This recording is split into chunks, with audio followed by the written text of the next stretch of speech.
perfect time to bring on board Mr. H.D. Kunteta, Director of Finance with REC.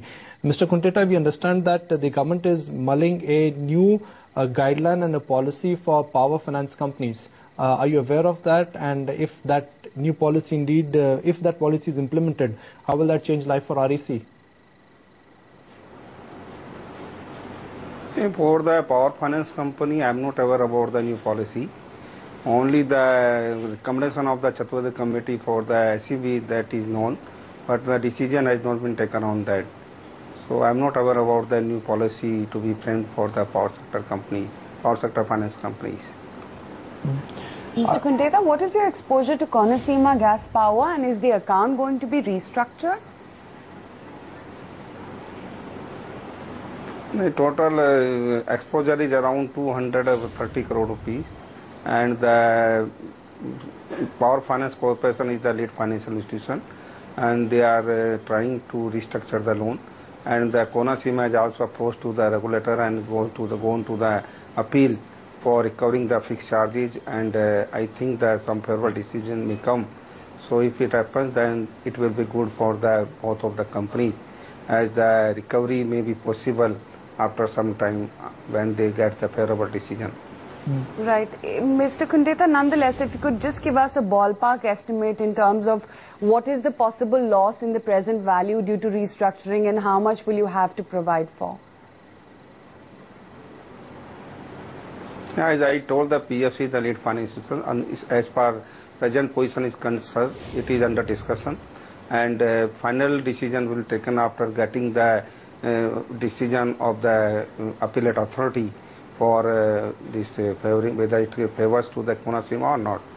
So at this time we are making the provision at 10%. Current year again we will make the provision of 10%.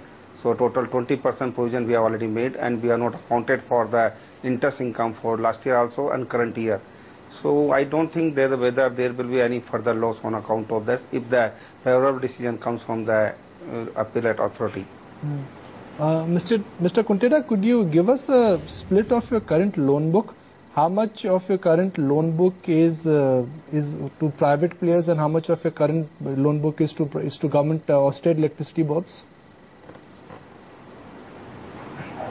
At present, the loan book is around 1,05,000 crore rupees, and 89% is from the state government or joint sector, and 11% is from the private sector. Do you worry about such a large exposure to state electricity boards, because most of them are virtually bankrupt? And there are some positive developments, like 25 states have increased the tariff, and the state governments are also making the payment of subsidy.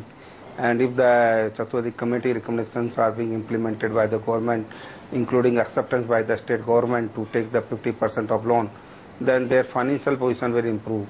And they have not defaulted to REC so far, except that 1 or 2 states have delayed the payment by 1 month or 2 months, and none of them have defaulted for a quarter. And 95%, 98% SEBs are making the payment on due date.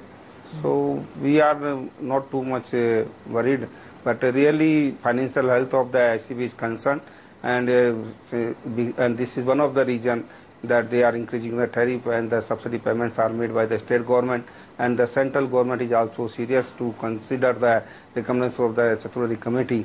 And if that is being implemented, then definitely they will achieve the break-even, and some of them can make the profit, as the liability on account of repayment of a very huge amount of loan, maybe around 1,50,000 crore rupees.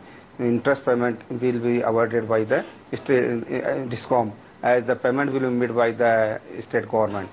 So Mr. Kunteta, that may be the most positive development for the power sector. Right, Mr. Kunteta, I'm not challenging your statement, but it's hard to imagine that state electricity boards, which are virtually bankrupt, for them things will not improve in the near term, and they will not default in future. I mean, what gives you conviction that you will not have payment problems with the state electricity boards? Actually,